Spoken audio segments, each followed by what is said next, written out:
Maayong hapon, Negros. Ini ang Digicast Negros 10. Ang nagapanguna nga napulo ka mga balita sa isla sa Negros ang amon igadulong sa inyo. Updin niyo kami via Facebook, YouTube, kag sa KCAT Channel 11. Kag subong mabatian niyo man kami live sa FM station nga 91.1 FMR Bacolod. Kag yan ng top 10 nga mga balita sa Negros subong adlaw.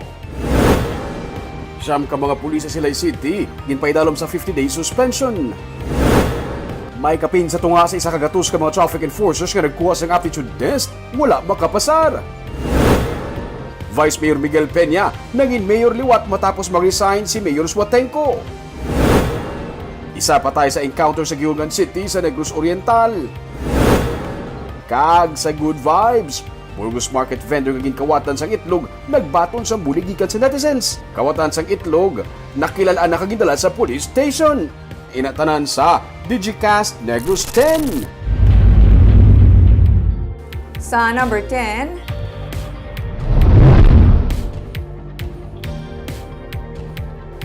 nagpanumpa kaina sang aga si Vice Mayor Miguel Antonio Peña bilang alkalde kasunod sa resignation sang Pulupandan Mayor.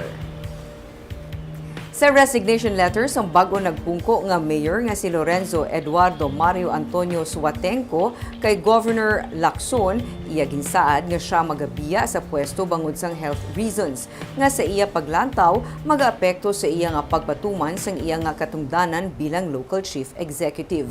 Nagasaad sa resignation letter nga napetsahan July 20 nga ini ang effective immediately. Ini ang ginbato naman ni Governor Lacson Santo sa Local Government Code. Upod ni Peña nga nagpanumpa kay Lacson si Anthony Gerard Suatenco bilang vice alkalde sang Banwa. Si Peña ang damlag pa nagserbe na bilang alkalde sang Pulupandan sa sulod sang 3 ka termino antes siya nagpungko bilang vice alkalde sang Banwa.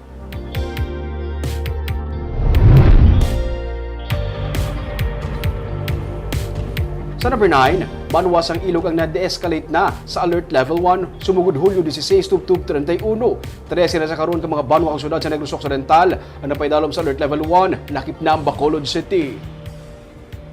Sa gipagwa nga pahayag sa Department of Health, nagapabilin sa Alert Level 1 ang Bacolod City kag Alert Level 2 naman ang Negros Occidental. Sunod sa DOH, na de-escalate ang ilog sa Alert Level 1 bangod nga malapit na ini sa vaccination threshold para sa target general population sini kasubong man sa mga senior citizen.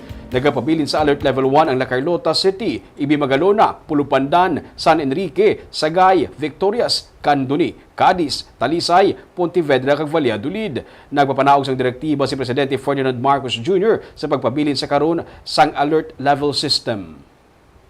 That's a good news. Again, it also tells us that if we exert more effort, probably in the vaccination, then your alert level can go down.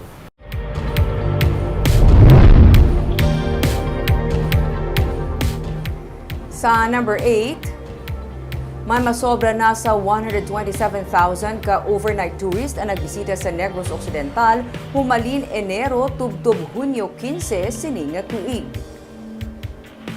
Suno kay Provincial Tourism Officer Cheryl Dicena, ang datos ang gikan pa lamang sa 12 ka mga syudad kag isa ka banwa sa probinsya, gani ini ang magasaka pa. 127,040 ang domestic overnight tourist kag 454 naman ang foreign overnight tourist kag 33 ang wala naka-specify. 445,180 naman ang same-day visitors o kung ang mga nagbisita nga wala mag-overnight. Karon nga naghalog ng restriction kag bukas na mga borders suno kay Dicena, mabatyagan na ang pagsaka sa demand for travel gikan sa mga turista pinaagi sa mga nagahinyo sang assistance sa ilang talatapan kag sa mga LGU man. Pero suno kay Dicena, wala nagakalipatan ang safety precaution labi na nga wala pa manadula ang COVID. Ginatutukan karon ang mga tourism recovery efforts. Dako na bulig sang lakbayanihan nga ginlunsar sang Mayo. Wala labot bahin sa sales sa mga LGU pati man sa accreditation sa mga establishments. Suno kay Dicena, gikan sa 143, 203 na o kung nagsaka sa 42% ang DOT accredited establishments sa Negros Occidental. We handled it with caution because we don't want to really like having it too much too soon pala. So while we are open, we have relaxed border controls, we are still practicing safety measures, and we're emphasizing it with the tourism officers na yes, we're fully open, but just do not forget health protocols because we don't want a repeat of having to close the borders again, like we did during the height of the pandemic.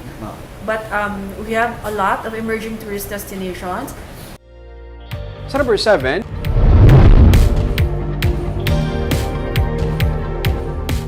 bilang sabat sa problema sa kinumatay sang kable, ginpirmahan ni Bacolod City Mayor Albi Benitez ang Executive Order No. 15 na nagapabakod pagid sa anti-fencing law. Samtang nagapadayon naman ang pagpanghimos sa mga spaghetti wires. Yaring report.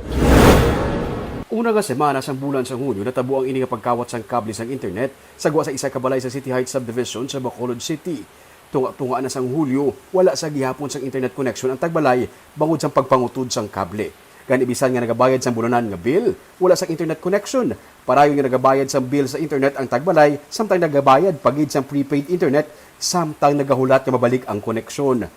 Ini isa lang ka example sa halit sang kinawatay sang kable. Ginpanangat sa mga telecommunications company ang ini nga problema sa kay Mayor Albi Benitez. Bisan diin sa Bacolod, may amo sini nga problema sa karon. Gani hindi man masasa sa mga telcos ang amo nga problema. Hindi ang rason kung nga napagawa si Mayor Albi Benitez ang Executive Order No. 15 nga nagapabakod pagid sang anti-fencing law. Estrikto nga pagpatuman kag pagmonitor sang anti-fencing law may kaangtanan sa pagkawat sa mga copper kag electrical wires kag iban pa nga mga transmission line materials ang luyag matabo sang alkalde. Nasaad sa EO nga ang mga establishmento nga nagabakal kag nagabaligya sa hindi lisensyado nga dealer o kon supplier ang dapat anay magkuha sa clearance o kon permit sa station commander sa PNP. Ang Business Permits and Licensing Office ang ginamanuan man nga magpatigayon sang regular nga inspection kag i-cancel ang permit sang madakpan sa mga nagasupak sang layi. Samtang may kaangtanan sa gihapon sa mga kable, parayon ang pagpanilo sa mga spaghetti wires. Halin sa dalan San Juan, yara na nakalabot sa dalan Luzuriaga ang Task Force Spaghetti Wires. Kahapon amo sini kadamo ang kable nga ila nakuha sa gamay lang nga portion sang Luzuriaga Street. Parayon ang pagpanilo sa mga lineman. Damo na magibandaan niya kable. Oo, damo siya. Dawig na mga pila ng guro to kay. Dawig na eh, dawig. Damo gid ya. Tako damo ko brown. Damo, ginisar, giniguro yan. Pati ang mga gabuk ng mga poste ang ginapangkakas naman. Damlag pa, gisiling man sa PNP nga ang mga nagalaylay ng mga kable ang init man sa mata sa mga kawatan kay hapos lang pang-utdon.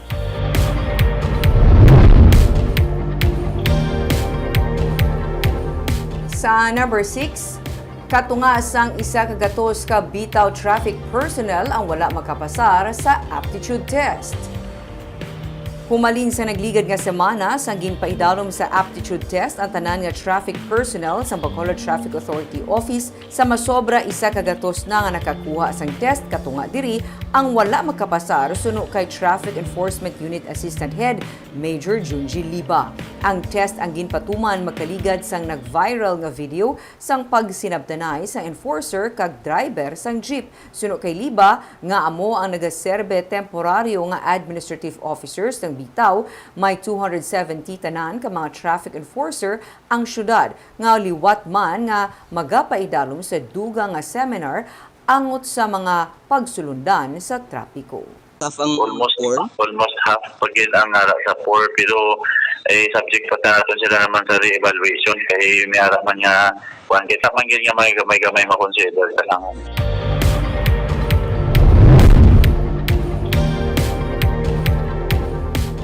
Sa number 5, may kapin sa 50 kilos ang hot meat o kung mga baboy nga iligal nga ginihaw ang nakumpiskar sa Task Force Butagoy.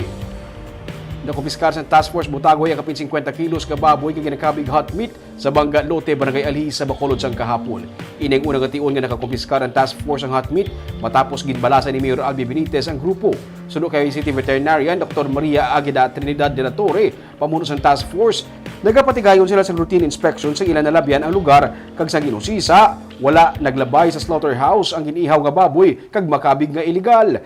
ginbubuan sang used oil ang hot meat kaginlubong sa slaughterhouse sa barangay Handumanan. Nagpatigayon man sang inspeksyon ng Task Force Butagoy sa pila ka mga ilihawan kag storage facilities ang Task Force sa syudad sa Bacolod sang kahapon. Nalakip sa mga ginusisa ang mga storage facilities ang kilala nga mga brands kag subong man fast food restaurants. Sunod sa kay Dilatore, ang regular nga inspeksyon ang agod masiguro nga may yara sa proper handling kag storage sa mga produkto gikan sa luwas sang pungsod.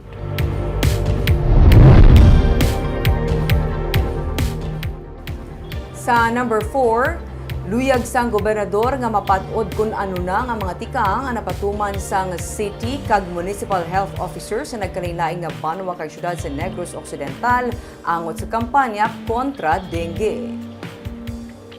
Ini ang pagtalakayon sa natalana nga pagsinapol sa Biyernes ni Governor Eugenio Jose Lacson sa mga CHO kag MHO bangod sunod sa iya ang pagpamato kontra dengue hindi man lamang nga ang probinsya lang ang magapatuman. Damlag pagin pahayag ni Dr. Ernel Tumimbang nga mayoriya sa mga banwa kag syudad ang wala pa maka-activate sa ilang nga dengue task force. Ang Negros Occidental ang may pinakamataas nga na-report nga new cases sang dengue sa Western Visayas sa July 9 na report sa Department of Health.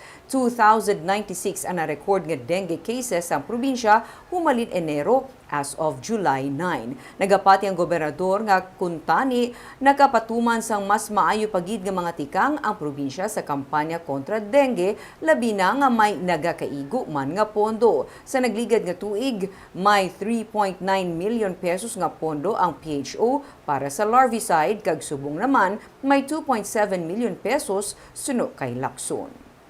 So, I will know. I hope to find out on Friday kung ano ang preparasyon of all LGUs, because this cannot be only done by the province, no. Although I must admit we could have done better, no. But it's not also because there was there was no budget, no, because last year we had 3.9 million for purchase for larvicide, no. This year we have another 2.7, no. That's why we have not declared a state of calamity, because our regular budget to address dengue is there.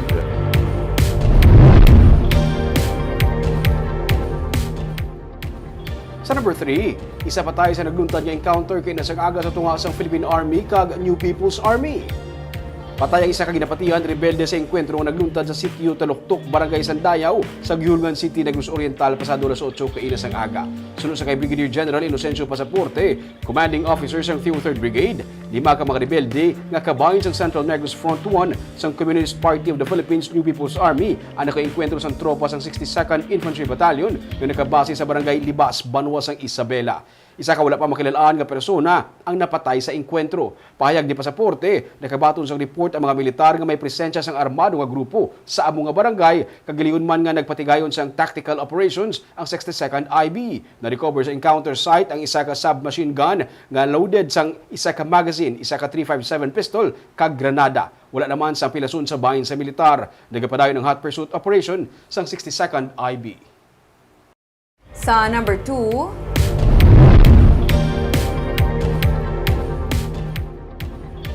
pila ka mga manunudlo kag ginikanan mas pabor nga magsuksok sang uniforme ang mga estudyante sa pagbalik sang face-to-face classes.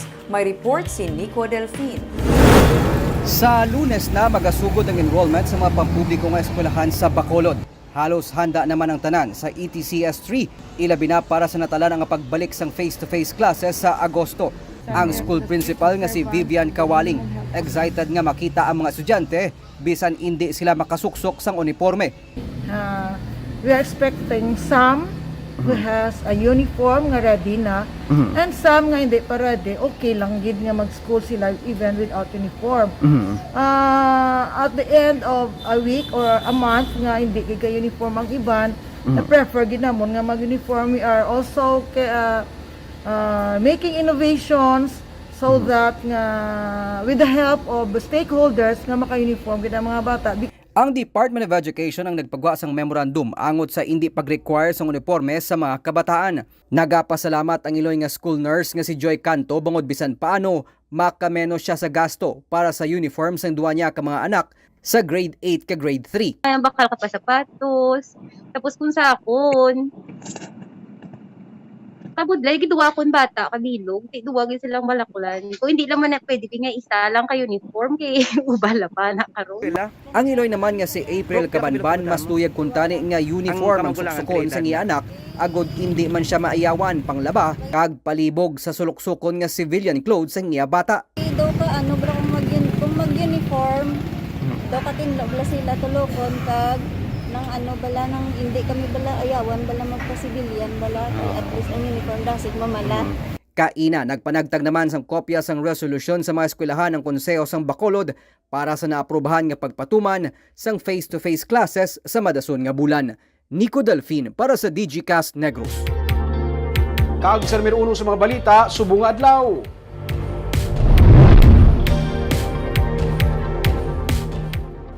Siyam ka mga pulis sa Silay City na lakip ng anay hepe sa PNP ang napapanaugan sang 50-day suspension.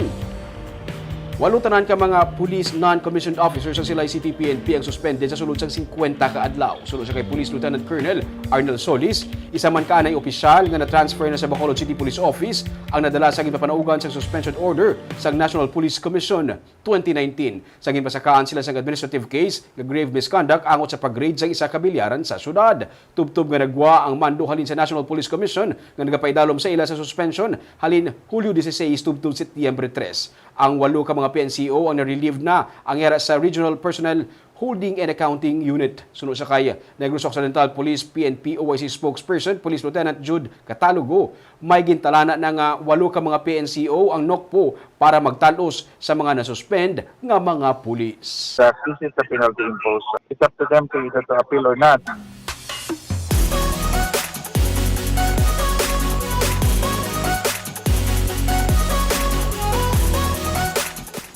Sa Good Vibes, kahapon nanging trending ang natabo nga pagpangawat sang itlog sa isa ka baligyan sa Burgos Market kagang istorya sang tindera na nangita pa sang gulman para bayad sa ginkawat nga mga itlog. Kaina may mga netizens nga naghahatag sang bulig sa iya para may ibayad siya sa mga itlog. Kag sini nga hapon, nakilala na ang nagkawat sang itlog kag gindala sa police station. May report si Romeo Subaldo. Nakibot kayo na sang aga si Elisa Katakata. Kung mas kilala nga Chay Neneng sa may babae nga nagpalapit sa iya kang nagduol sa 1,000 ka pesos. Ang among nga personang wala man nagpakilala. Ang naghatag sa bulig matapos nga makitaan sa Facebook ang balita nga ginkawatan siya sang itlog. Masami siya nagakalabyan sang among nga persona sa Burgos Market. Gani gitagaan siya sang kwarta nga iya naman gilayon na ginpangbayad sa iya ginpanghulman sang kwarta sang kahapon. Lakta akong hulam kay tinggon og hulam di man sila pahulam. Nakahulam ka na kay 1,000 kagid. Na oo. Tinabayaran mo na sila. Amo tong ikabit mga kwarta.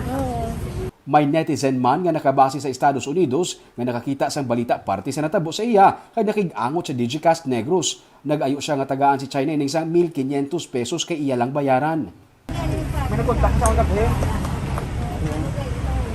Matag ko sa imo. Ari 1.5. Joke na lang patik, joke eh. Matag kasi imo kay muna para magamit mo. Para sa sunod magkawat liwat may bayad yung yapo. Si Chay Neneng wala magpinsan nga may mabulig pa sa iya halin sa US. Emosyonal siya nga ginbaton ang kwarta. Datis meron ka na pa kapital kaya po hindi na nga Salamat ko ani sa naghatag ani sa kuha sino man siya. Hindi mo siya gusto magpakilala pero gusto niya lang kabuligan kay ama mo kamuro edad. Oo. Sidigid lamang nga hapon, gidala sa Police Station 4 sa pagpamuno ni Police Major Richie Gohing, suspect nga kilala kay Clovis Elban Buena, 57 anyos, sa Barangay 31. Ginako niya nga siya ang nangawat sang itlog. Giliyon siya nga nagluhod kag nagpangayo sang pasensya sa kay Chay Neneng.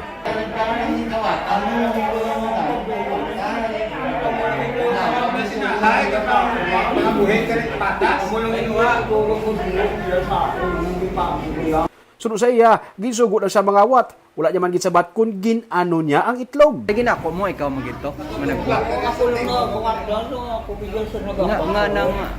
Nga ginkwa mo man to. Ginsugo lang mo ba? Wala kasi mo. Wala ka matupod sa CCTV. Wala mo ginbaligya. Wala ko yung ano sa Balyano. Wala mo gin konsumo. Wala mo kukano. Kaya wala mo sa akin na tumatay sa nagsuko sa ako. Si Chay Neneng, desidido nga magpasaka sa kaso batok sa iya para wala na siya sa may mabiktima pa nga iban.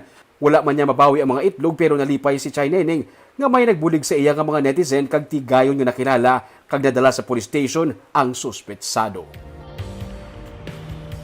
Barb, para sa kaso ni Chay Neneng, amo gini ko naman bali lang ang kaso sang kung may nadula sa imo, mabalik nimo sa imo doble-doble pa. Pero sa kaso naman niya sang nagkuha sa mga itlog, sorry na lang siya. Oo. Kag may helpful gid no nga may CCTV Yes, Barb. kaya at least na-identify Correct. ang responsable. Kaisog sa iya, wala siya mas, wala tabon. Kita lang po. Kung tani hindi na masulit. Pang-eleksyon sa tanan niya tao.